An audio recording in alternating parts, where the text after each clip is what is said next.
The Attic Collection. When Clara inherited the old house on Wicker Street, she almost didn't take it. But grief has a way of nudging people toward nostalgia, and the house, with its creaky charm and faded floral wallpaper, reminded her of a simpler time with her grandmother. The realtor mentioned the attic was full of old things, and Clara figured she'd sell most of it.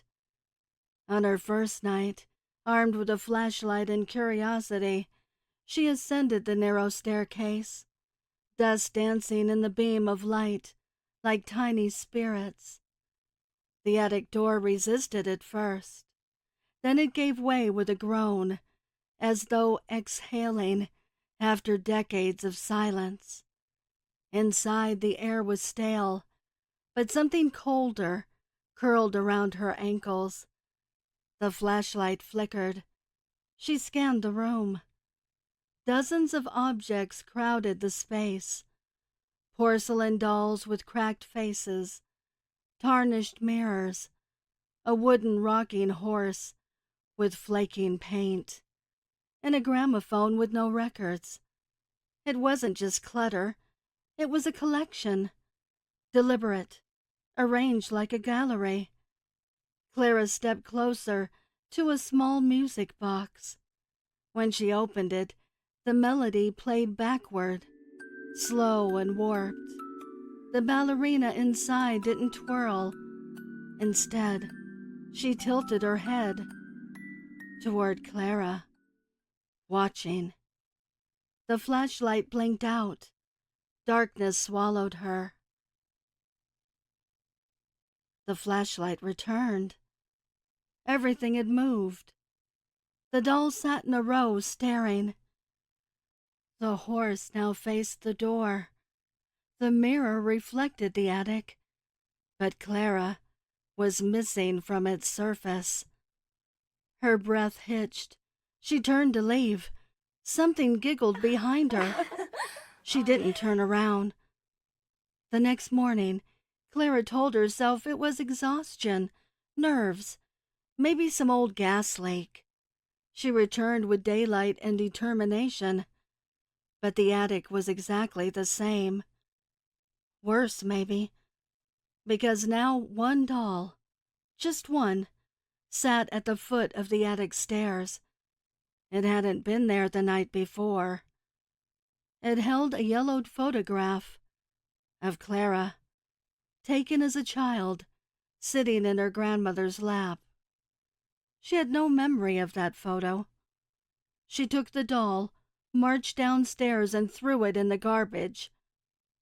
That night, it was back, on her pillow.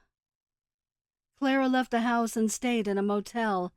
She returned only once more, with matches and gasoline. Some part of her knew the attic was never just a storage space. Her grandmother had been kind, warm, but always warned her, some things stay hidden for a reason. Some things remember you. She doused the attic in fuel, lit the match, and dropped it. The fire climbed eagerly. As she fled the house, flames dancing behind the windows, she heard it again. The backward music box, and the faintest whisper. Why did you come back? The Thing in the Trunk.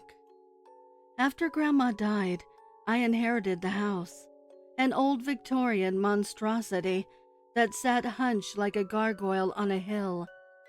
It groaned at night, smelled like mold and iron. I was supposed to clean it out before the realtor arrived. I left the attic for last.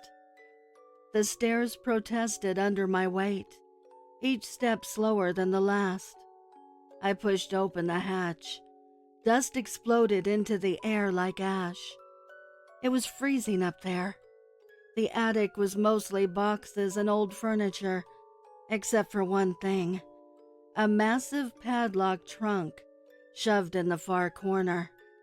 Its wood was dark, warped by time, and deep gouges scoured the surface, as if something had fought to stay inside. The key dangled from the latch. Against my better judgment, I turned it. The lock clicked. The lid lifted with a groan, like a yawn from something ancient. Inside was a bundle wrapped in rotting flannel. A wet, coppery smell wafted out. I peeled it back and nearly dropped it. Teeth. Hundreds of them, strung together with old wire, matted with what looked like hair. Some were still bloody. Others had bits of blackened gum and flesh clinging to the roots.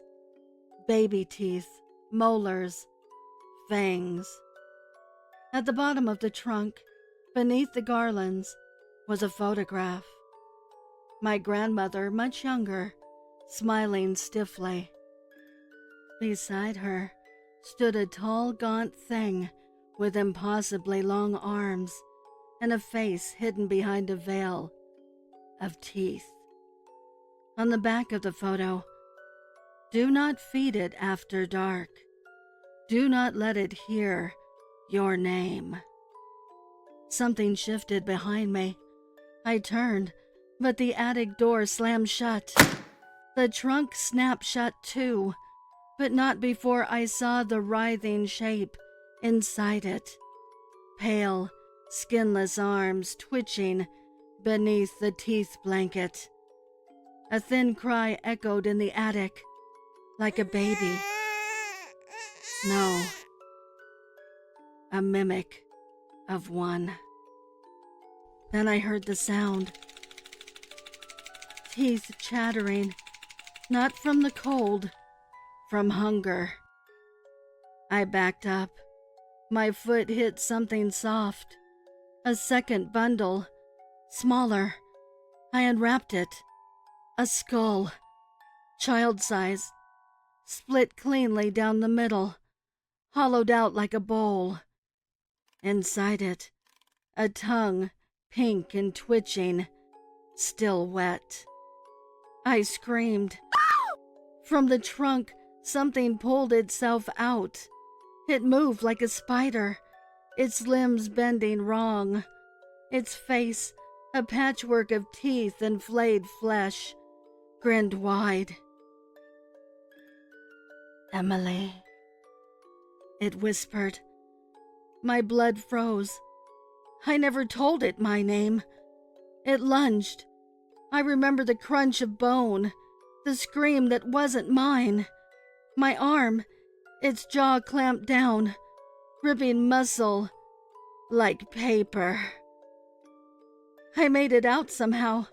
I slammed the attic door and nailed it shut. Now, I hear it some nights. Click, click, scrape. It's still up there.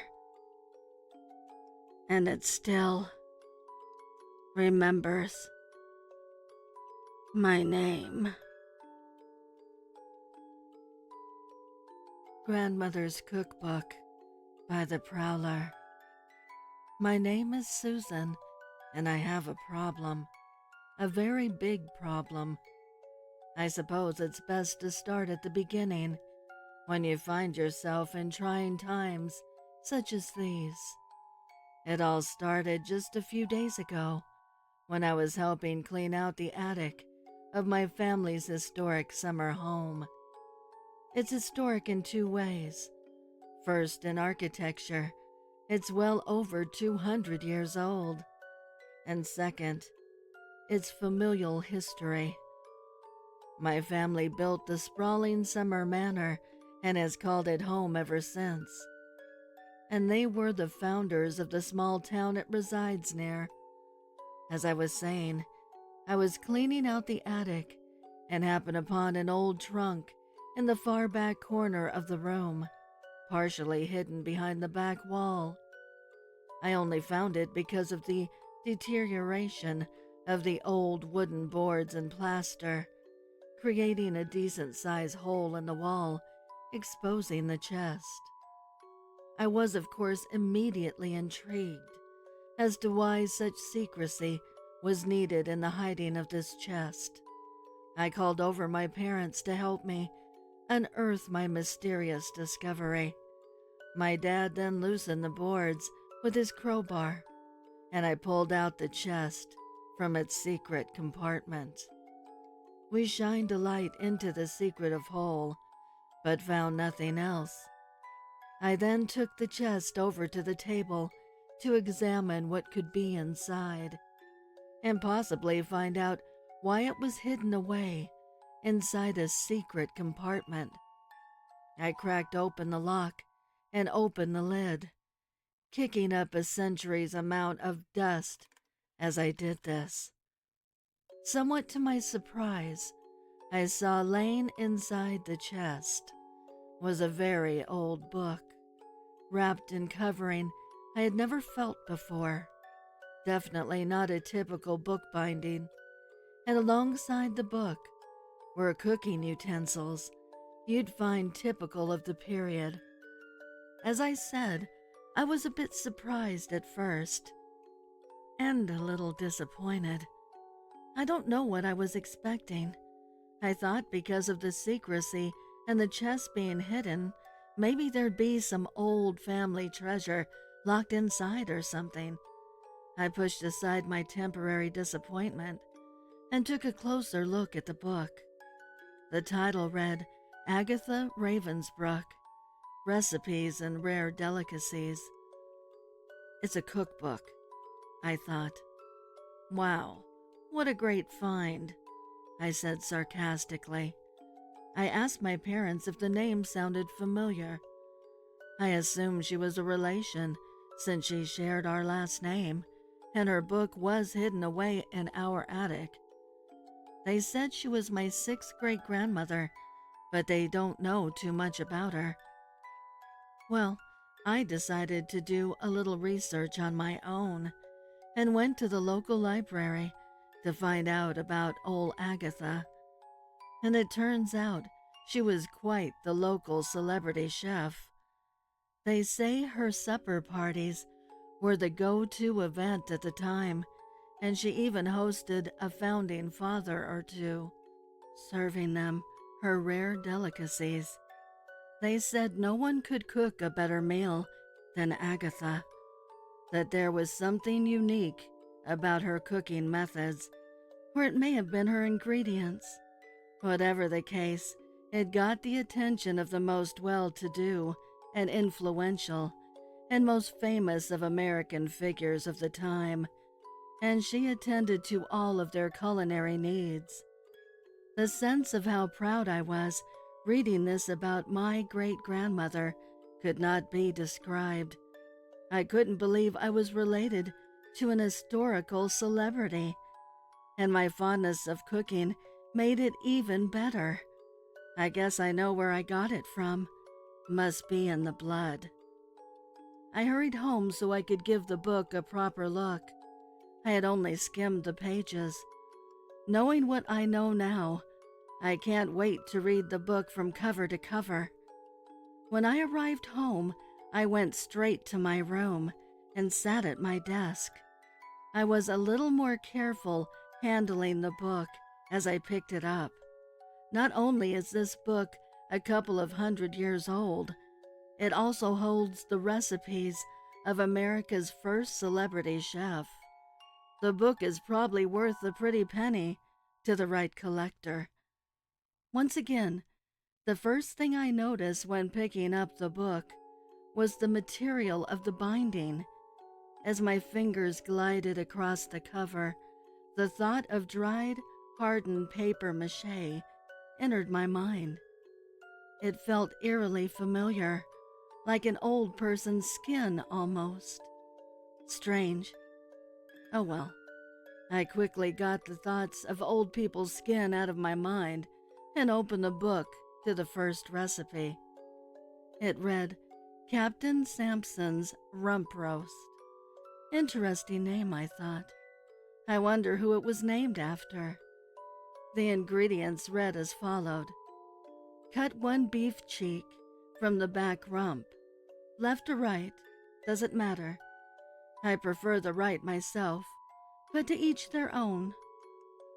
Then place beef cheek on a solid surface and begin to lightly tenderize.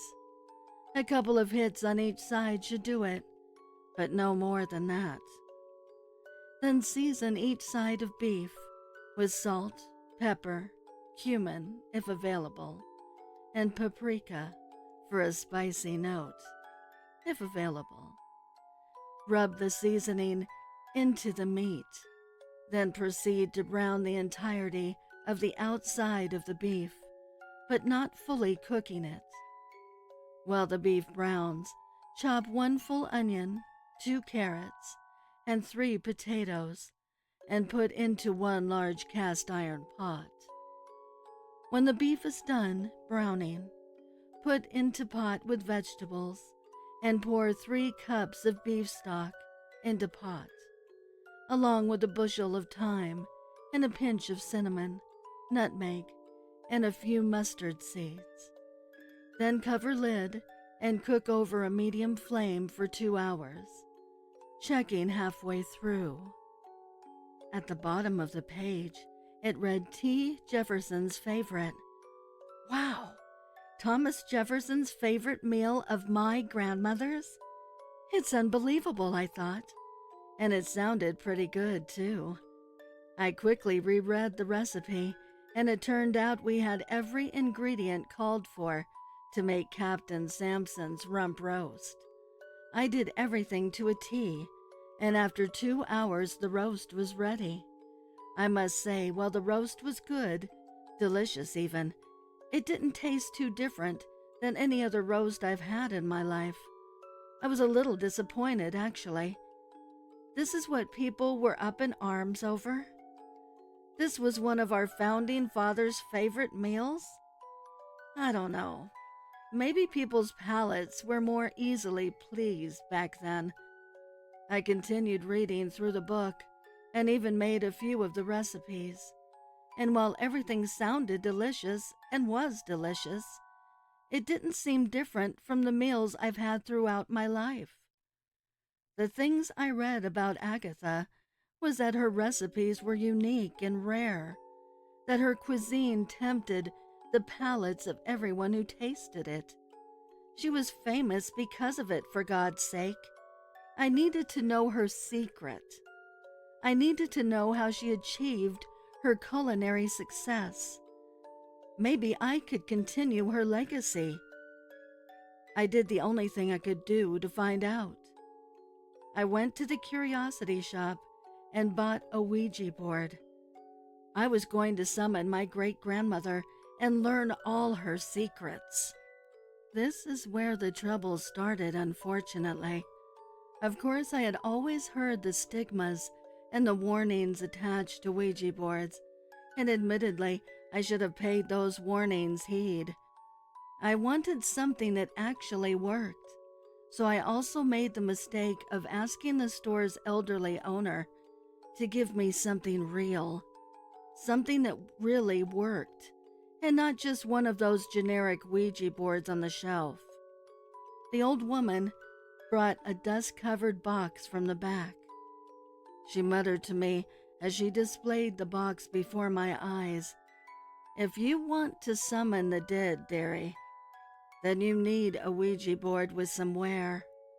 And believe you me, this board has seen some things. Trust me, this will help you contact who you're looking for." She smiled as she slid the box over to me. $5, please. I'll give you a discount, seeing it's been used plenty. And you're about to do something foolish with it, no doubt. Plus, you seem like a nice girl, she said in a sweet, grandmotherly tone. I handed her a $5 bill, thanked her, picked up the old dusty box, and went on my way. I had also purchased a few candles. They were supposedly crafted from the fat of an old soothsayer from Calcutta. Hey, whatever helps, I thought. My summoning kit was complete, and I hurriedly went home to get started. I ran straight up to my room when I arrived home, immediately moving my table to the center of the room and placing the Ouija board and candles atop the table. The room was pitch black, except for the faint glow of the 2 candles in the center of the table. The board and the piece of paper that I had the incantation written on were barely illuminated, but I could not see beyond the candle's glow. I was completely surrounded by darkness. I hesitantly began, filled with a mixture of excitement and fear. I'm summoning an ancestor, I told myself. What's the worst that could happen? I read aloud the sacred incantation, then began to move the planchette, asking to speak to my great-grandmother from the afterlife, asking for her to come forward and make herself known. I did not have to wait long for a response. The planchette began to move, spelling out the response, "I'm here." I felt a lump in my throat. My God, it's working, I thought. Just then I heard a voice from the dark corner of my room, towards where the bed is. It was an old woman's voice. It was her. It was Agatha. What strange place. Where am I? Who has summoned me? She asked. My name is Susan Ravensbrook. I am your 6th great-granddaughter, and I have summoned you for your culinary knowledge. I responded as I rushed to the switch to turn on the lights. There she sat, an older woman dressed in her colonial garb, frightened and confused. What is that strange illuminance shining from the ceiling? How did you make the darkness instantly disappear with a flick of that switch? Are you a witch, girl? She exclaimed. No, grandmother, it's just modern conveniences. It is the year 2025. I am no witch. Like I told you, I am your great-granddaughter. I brought you back to ask of your culinary exploits. She began to calm down as I explained more. I told her of my dilemma with trying her recipes from her book as we walked down to the kitchen. I told her I followed every instruction to its most precise detail. And while the recipes turned out quite tasty, they didn't seem to be the best meals ever tasted, as described in writings and books about her culinary fame.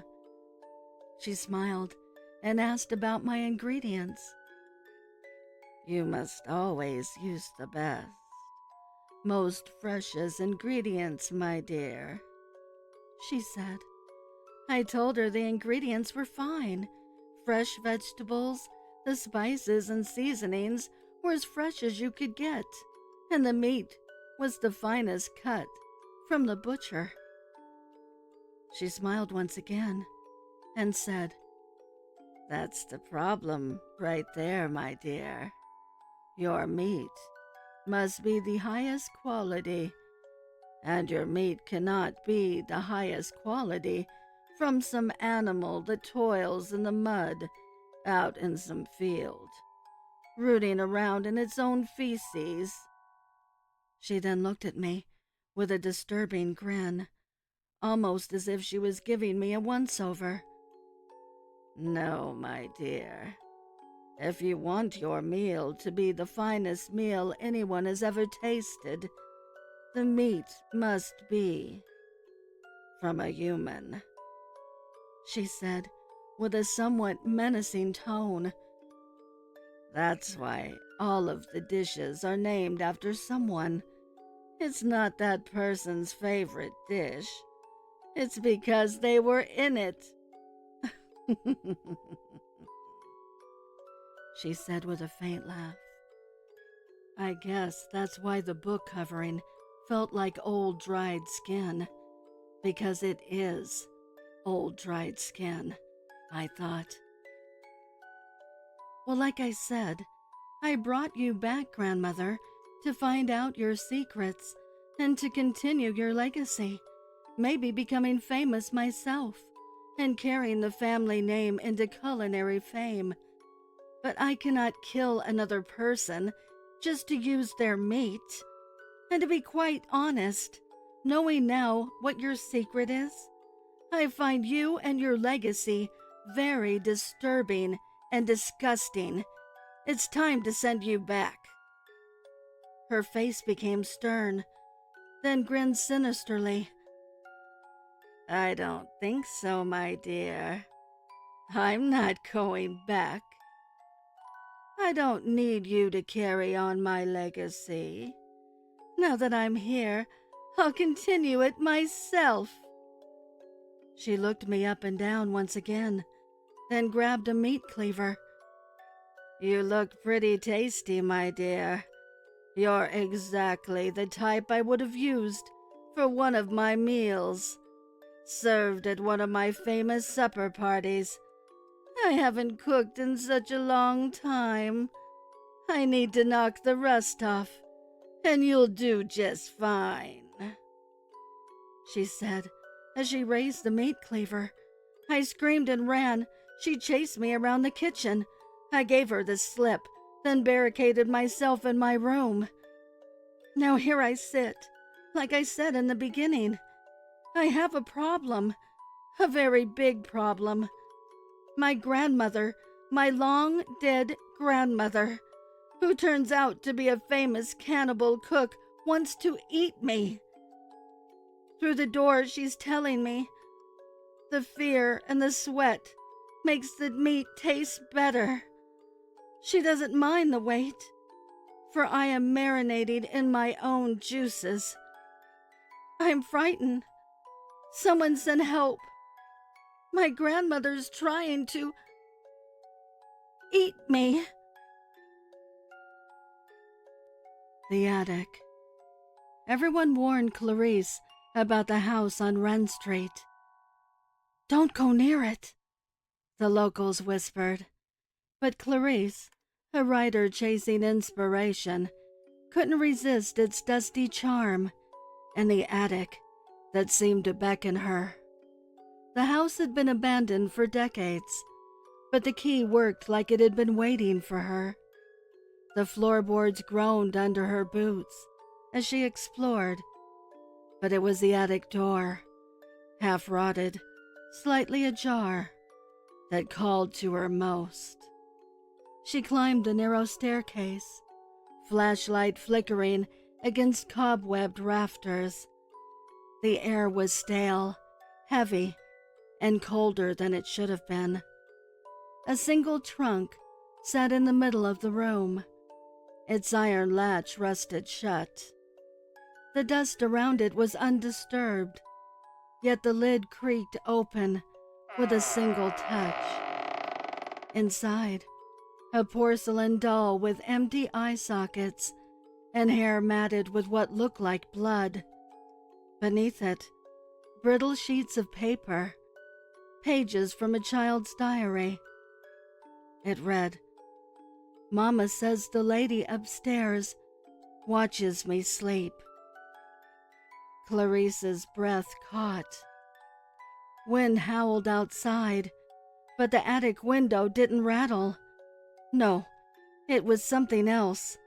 A soft, dragging sound behind her. She turned. Nothing. She laughed nervously and returned to the diary. It said, I told her to go away. She smiled and said she lives in me now. Something thumped across the attic. Not creaked, thumped, like someone crawling on their hands and knees. Clara swung the flashlight around wildly. Still nothing. She tried to leave, but the attic door was closed. She hadn't closed it. Another page. It read, "Mama's crying now. She says I'm not her daughter anymore. She says I talk in voices that aren't mine." The flashlight went out. Pitch black. Clarice's chest tightened. She fumbled for her phone, but it was dead. Not low, dead. Then came the whisper, right next to her ear. "You found me." Clara screamed, scrambled for the door. It wouldn't open. Cold fingers brushed her ankle. She kicked, fought, cried. Something giggled. The morning sun found the attic door wide open. The trunk was shut again. The doll inside now had eyes. Blue ones. Just like Clarice's.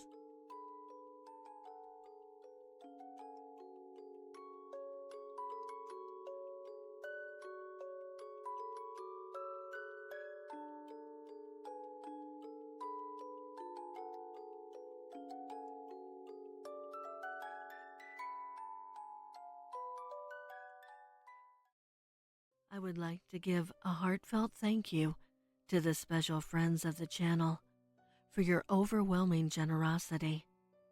If you would like to support the channel, the link is below in the description.